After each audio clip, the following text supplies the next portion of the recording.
पाकिस्तान की सियासत में हर दिन नई और बड़ी बड़ी सनसनीखेज़ ख़बरें लेके सामने आ रहा है और आज जो ख़बर सामने आई है वो पाकिस्तान तहरीक इंसाफ के चेयरमैन की जो बहन है मोहतरमा अलीमा ख़ान साहिबा, उनके ज़रिए सामने आई है और उन्होंने बताया कि उनकी चेयरमैन तहरीक इंसाफ के साथ मुलाकात हुई और चेयरमैन तहरीक इंसाफ सदर पाकिस्तान डॉक्टर आरिफ अलवी से बड़े नाराज़ से हैं।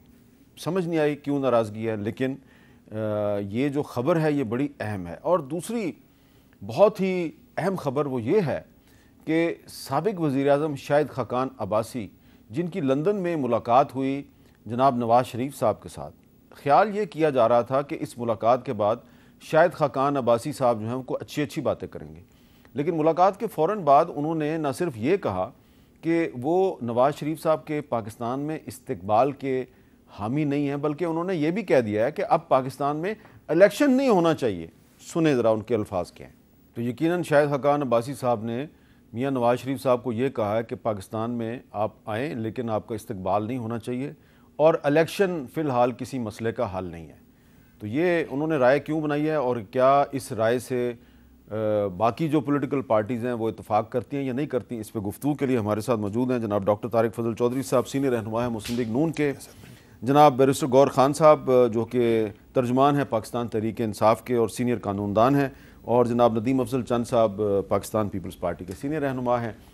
तारिक फजल चौधरी साहब, आपने तो शाहिद खाकान अब्बासी साहब के साथ बहुत लंबा अरसा काम भी किया है। अब शाहिद खाकान अब्बासी साहब कह रहे हैं कि इलेक्शन किसी मसले का हल नहीं है, आप क्या कहेंगे उनकी इस राय पे?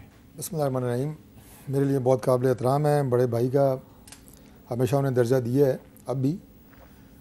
लेकिन अगर शाहिद भाई ये जो उन्होंने अभी स्टेटमेंट आपने सुनाई है जहाँ उन्होंने कहा कि मुझे फ़िलहाल इलेक्शन जो है वो रास्ता नज़र नहीं आता, तो बेहतर होता वो आगे का रास्ता भी फिर बता देते, क्योंकि मेरी नज़र में पाकिस्तान को आगे बढ़ने का वाहिद रास्ता जो है वो इंतखाबात है। और आप इलेक्शन का इल्तवा नहीं चाहते?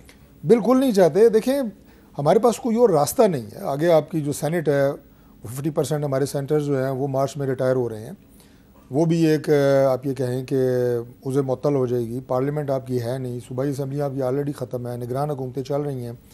निगरान हुकूमत का हमेशा बड़ा एक लिमिटेड मैंडेट होता है और अभी हल्का बंदियाँ भी अनाउंस हो गई हैं, अगर इसमें जो एतराज़ात हैं वो भी ख़त्म हो जाएंगे। तो आपके पास ना तो कोई जवाज़ है, और दूसरी बात यह है कि और कोई ना हमारे कोई आइन में ऐसी प्रोविज़न मौजूद है कि आप इसको एक गैर मुअय्यना मुद्दत के लिए आप इसको इसी सिस्टम को जो मुल्क में आज है इसको आप इल्तवा दें। तो लिहाजा कोई और पॉलिटिकल पार्टीज़ के पास तो कोई और ऐसा रास्ता नहीं है। इंतखाबात में जाना है और एक मजबूत और मुस्तहकम हुकूमत ही मुल्क को आगे लेके जा सकती है। जी गौर खान साहब, ये आपको क्या लगता है कि शाहिद खाकान अब्बासी साहब क्यों इस नतीजे पे पहुँचे हैं कि इलेक्शन से कोई मसला हल नहीं होगा? मीर साहब, शाहिद खाकान अब्बासी साहब काफ़ी अरसा से किसी दूसरे पार्टी का भी जिक्र कर रहे हैं और वो काफ़ी अरसा से ये अपने PML के लाइन से हट कर की स्टेटमेंट दे रहे हैं। लेकिन जो भी है, इस बात को हम सब को जहन नशीन करने चाहिए कि वाहिद हल जो है वो इलेक्शन है। इलेक्शन से फ़रार का जो भी रास्ता इख्तियार करेगा वो मुल्क को स्टेबिलिटी की तरफ नहीं लेके जाएगा। जो भी डिसीजन हमने लेना है, चाहे वो इमिग्रेशन से रिलेटेड हो या अभी जो कल ऑर्डर आया कि जी 1 नवंबर से सारे मुल्क को डिपोर्ट भी करने हैं और इकानमी से रिलेटेड लेने, तो वो स्ट्रॉन्ग डिसीजन लेने के लिए आपके पास स्टेबल गवर्नमेंट होनी चाहिए, उस पर लोग ट्रस्ट भी करें, वो स्टेबल गवर्नमेंट हो, वो इलेक्टेड गवर्नमेंट हो और केयर टेकर ना हो। इसलिए एक मरतबा इलेक्शन हो जाए तो जो हुकूमत आ जाए बाकियों का ये ज़िम्मेदारी बनेगी कि वो उसका हेल्प करे, उसको असिस्टेंस करे और मुल्क को आगे ले जाए। इलेक्शन के बगैर कोई रास्ता आगे नहीं है।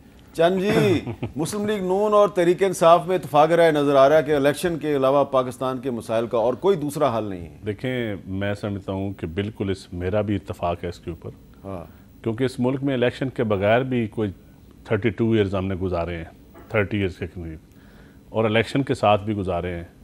अगर आप कंपैरिजन कर लें तो मेरे ख्याल है खलवाड़ उन्हीं दौर में ज़्यादा हुआ है जब आवाम की राय इस्लामाबाद तक नहीं पहुंच सकती।